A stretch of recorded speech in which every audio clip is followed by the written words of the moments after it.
out with DJ that day too, and so DJ was actually there, and somehow we crossed paths at Ruby Diner, and we actually were dreaming about something else. What were we dreaming about? I think it was like Yellow Ministry or something. But it was Yellow. Well, yeah, Yellow Ministry was your thing, and then I've been networking with church leaders for going on 15 years now. And so I used to pastored with Ray Chang Ashley for 3 years, and I can be an okay pastor, but who needs an okay pastor? Right? And so I've come alongside of pastors and created a space where people can really have connection and things have just happened. And so that seems to be my role in the body of Christ. And so we were kicking around the idea of, well, what can we do for our peers? People like ourselves who are either stuck or trying to do something new but don't know where to go. And so then, for us, this conversation, we just started, it all started at Ruby's Diner. That's amazing. And scrambled eggs and pancakes, you guys know that. And actually, we're going to have a session later on napkin ideas, right? Napkin drawing ideas. It literally started that way. And then through that process, we started having conversations. Well, what would this look like? Wait, first off, I think, hasn't this already been done before? And I think some of you guys and anybody with that's been around know the history of Asian American ministries. It all kind of started here in SoCal with a couple churches. From the New Song worlds, the Ken Fong worlds, the Koreashita worlds, and many of you have probably been influenced by them. In fact, we reached out to them to say, hey, give us the best of the best and refer us some of these guys. And DJ, I think 20 years ago, you did try to start something like this, and I think we're taking a twist this time around. Can you explain a little bit more about that? Oh boy, 20 years ago. I'm turning 50 this year, so Woo! my memory is starting to go. Hey Michael, good to see you. I actually had the privilege of working for a private family foundation developing next generation leaders, and we pulled together 30 of the pioneering Asian American leaders just to create a space where they can meet each other and dream for the future. And out of that, we heard there was a need and a value for networking and a desire for mentoring. And so anytime I have an opportunity to bring that together and partners that want to invest in this, I'm ready to do that. And I think over time, what has developed, there's great programs out there that do training and coaching, but there's a regular space where we can cross-pollinate and learn from those that are in different contexts, but yet kingdom-minded and we love Jesus. And so that's the kind of space we're creating here for the divine conversations to happen. And actually, where Sam came into this was like, what kind of conference would be really meaningful to you in your development and your growth? So we're doing this for Sam. So Asian American Sam. So Sam, that's it. You don't get it. It's a little while, right? So, Sam, we actually were talking about when DJ were first thinking and throwing these ideas around, hey, what would this look like if we put a gathering of people and get some voices here? And the profile was actually Sam. All right, so Sam, we actually built everything around Sam, and Sam's 30s, family. He just celebrated 1-year birthday for his daughter, Zoe. All right, that's a big deal in Korean American culture there, Korean culture. But Sam, what resonated to you as we were talking, and maybe some of these guys could probably resonate with you as well? What were the things that you heard that said, hey, this is something, you're right, we got to do something like this? Did you name some of those? Yeah, I think for me, when I started ministry when I was 23 at Irvine Baptist Church as a junior high pastor, and I was like, it was great. Korean churches, they just give you a ministry, throw you in there, and you just fend for yourself and try to do ministry. And in my 20s, I thought I knew what I was doing, but no one knows what they're doing in 20. And so, learning in my 30s, there was no one mentoring me, no one helping me, no one coaching me, no one saying, hey, do this, do that. Our senior pastors, they just say one word to you, good job, whatever, that's it. But so for me, in my 20s, I didn't have that. So in my 30s now, I was like, man, I want to do something to help the 20s because I never got that. And so I actually created my own network with Irvine pastors, Korean American pastors in Irvine, and we just did stuff together, try to just mentor each stuff. And that's where I got to meet a lot of you guys, some of you guys here too. And so, but then now in my 30s, I'm trying to help the 20s, but even in my 30s, I still need help. I'm not an adult. I don't know everything. I don't know what to do in ministry still. So then I went to Kevin, and I was like, Kevin, help me. Because you're a few steps ahead of me, you know what you're doing. So I was like, mentor me, help me, guide me through this. And then I met them at Ruby's, and they were talking about helping Asian Americans in their 30s and 20s. And I'm like, that's exactly what I need, because as much as I want to pour into the 20s, I know I need to be poured into too, to kind of develop myself in my next stage of ministry.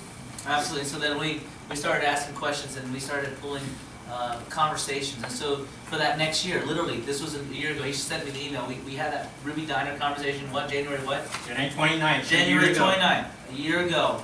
And on that, we have had a process of getting people who have been around the block from all sorts of people. And so we went to Exponential. Some of you guys have been there. And we started talking to people like Stan Endicott, a Slingshot. We started saying, hey, you know, Vanderbloemen, another organization that helps seed churches. Hey, what's mainstream churches, mainstream churches doing nowadays? And what are they looking for? Because did you know this? You guys all know this. DJ, he does all the research for Asian Americans demographics, but you are part of the fastest growing demographics in America. In the next 20, 30 years, America will look yellow and brown. You know that. And so we don't want to just think about the little EM buckets that we're in, or the little churches that it's just a small portion, and that's where I came from. But I was thinking, wait, the Asian American leaders can make a difference. You are going to help shape and build culture. And so, Sam, how do we best prepare Sam to make that impact? And so we started talking to several churches at Exponential. In fact, the Exponential leaders, Todd Wilson and his group. So we went through several conversations with Lifeway as well, with Ed Stetzer's team. And among many, many others at the Leadership Network. And so as we're talking to them, they're like, wow. Well, actually, what are the responses? You did most of the talking.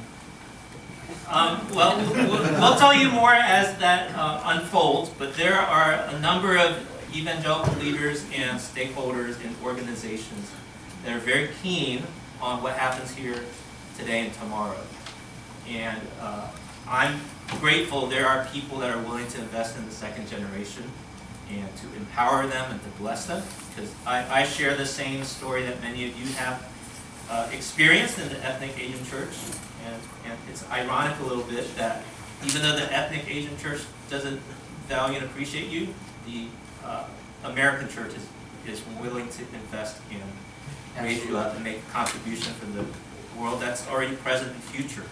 And so we want to create a place where we don't just help you survive, we want you to thrive.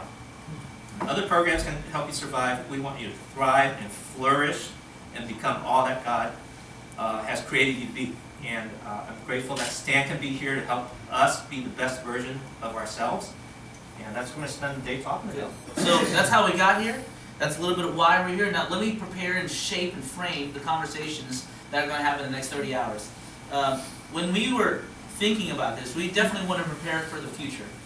And prepare as though what are the major components we want to walk away? So everything we have placed together in this timeline of 30 hours is pretty packed. But we had 4 or 5 things that are very, very important to us. The first thing was this. We wanted to make sure that this was an invite only. This wasn't just go spread it out and make it a conference. We wanted to create, number one, a colloquium of peers in the field. Colloquium was a pretty hard word there. Basically, we were looking for the cream of the crops. Everybody in this room was recommended to be here. That's important, because that means you have established leadership, and then you have done something uniquely significant in the ministry because you have something to give back. This is not where it's content driven, where we just throw it at people. We are going to build and shape conversations. That's number one. We wanted a recommended group of peers in the SoCal area. Number two, we definitely want to invite people that are already ahead of us that can be mentors to us. If you guys don't know this, but there are a couple legends in this room. Don't look up here. Well, actually, you look at the orange guy. He's a legend. Look, the guys with white hair, legend. The guys with no hair in the back, Pastor Ray there, legend. And when I say legend, Asian American books are written because these were the guys who helped start pioneering these things. And so that was number two. We want to invite mentors in here to help build conversations, also think about ways that would help us in this area. Number three, we definitely wanted to have conversation for ministry advancements. What does that look like? Well, that looks like different for many ways. Some of you guys are on the cusp of jumping from one to another area of areas of ministry. We get that. Maybe some of you guys are thinking about jumping from a particular ministry to church planting. We get that. I get oftentimes the questions in seminary, They're always asking, hey, so would I fit well in an Anglo church? Well, we get those questions too. But ministry advancement, and many of the guys who've been here around the block, they'll share more about in the next 30 hours of how we can definitely advance in different areas. And I guess the bottom line is God used you to stretch you as much as you can with all the skills you use, and you just don't want to leave anything on the table when you're said and done in ministry. And finally, the fourth area we want to make sure is that we want to continue identifying more X-Men. You guys watch the X-Men where the first X-Men, they were kind of looking for all the different, they didn't know all the mutants out there. Remember that first movie with, who was it, Magneto and young Magneto and young, Professor X, right? Xavier. And they were like looking for, hey, they're out there, we just don't know. Well, you're going to help us, all of us here, continue that conversation. We're looking for more X-Men like you guys. And as we continue building that cohort, the colloquium of guys and gals, we're definitely going to be able to shape the next 30 years of ministry. That's our hope. Does that make sense? So everything we do here is going to start with the premise that you have something to say. We are building, all of us together, we're on a journey together. All right, so DJ, what's up next? Okay, so I'm eager to get started. We're going to check our egos at the door. We're not here to compare. You are here because we believe in you. And so we want you to come to learn and come to share. And I really appreciate Kevin's framing this conversation for us. And to transition, I'd like to just open in prayer, and then we'll get started with the day.